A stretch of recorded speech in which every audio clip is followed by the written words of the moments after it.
And for more, DT India correspondent Akhilesh Suman joins us from Delhi newsroom. Akhilesh, United States pushes for nuclear deal with Saudi Arabia while denying it to Iran. What is President Trump seeking to achieve? Actually, there are three reasons why Donald Trump is interested in giving nuclear technology to Saudi Arabia.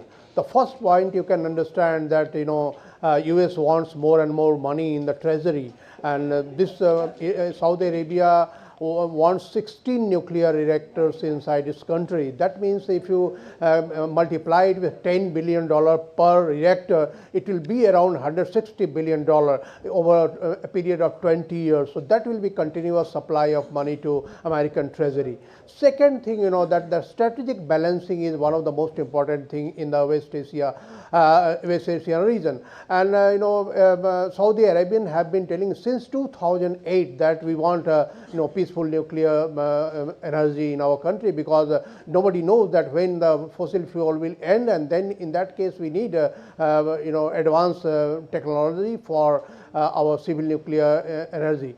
So in that way, there were negotiations time and again, but no president in US virtually allowed Saudi Arabia to get such nuclear technology. So now once Donald Trump is telling that it will give, and the agreement has been signed, one can understand that other than money, it will be a strategic balancing.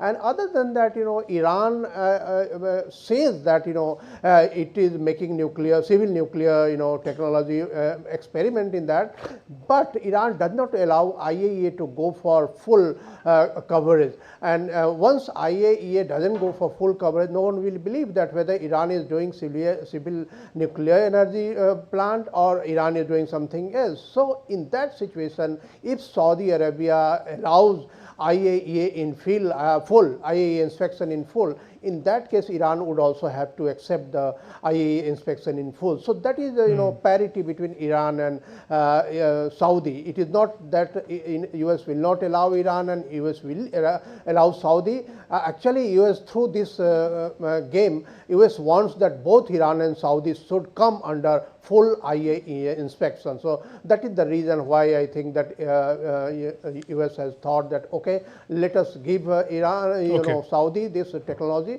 and then Iran will also under pressure, moral pressure, civilian pressure, and also from the international pressure. And what is the direction in which the West Asia conflict is headed? How does the entry of the Houthis expand the crisis? It has come out in open that Iran is telling that an eye for an eye.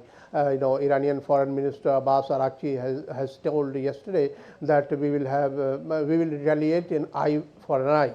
And now I have heard that Marco Rubio, the US Secretary of State, is telling head for an eye.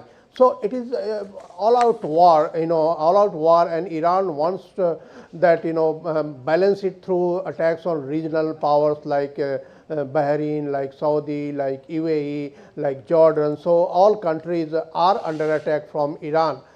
So in that situation, Red Sea situation is becoming very difficult. If Red Sea is closed, though Houthis had tried earlier also to close the Red Sea, but Americans had attacked and Houthis have stopped. Another state, that Bab el-Mandeb state, is there. Houthis also threatened that that state will also be closed. So in that situation, the world should be ready to get less energy sources from these two states. And already everyone is searching for alternate sources of fossil fuel, either gas or crude oil. So world is already getting oil and gas from other sources. So I think that it is spreading. The war is spreading. Regional situation is very bad. West Asian situation is very bad, and no solution in hand. Pakistanis tried to negotiate, failed. Qataris tried to negotiate, failed. So no one is coming forward to make any negotiation, because bottom line of Iran and USA, they are not going away from their bottom line, and that is why Strait of Hormuz, again Iranians have blocked the Strait of Hormuz. So once the Strait of Hormuz is blocked, there will be no forward movement on any negotiation with US. That Donald Trump has clarified. So let us watch and see that how it goes on. No one has any control over that. No Though peace. Donald Trump is telling that diplomacy is underway, talking, both parties are talking, but what is the result? Nobody is knowing. No peace or deal appears in sight. Akhilesh, thank you for joining us with Yeah. those inputs.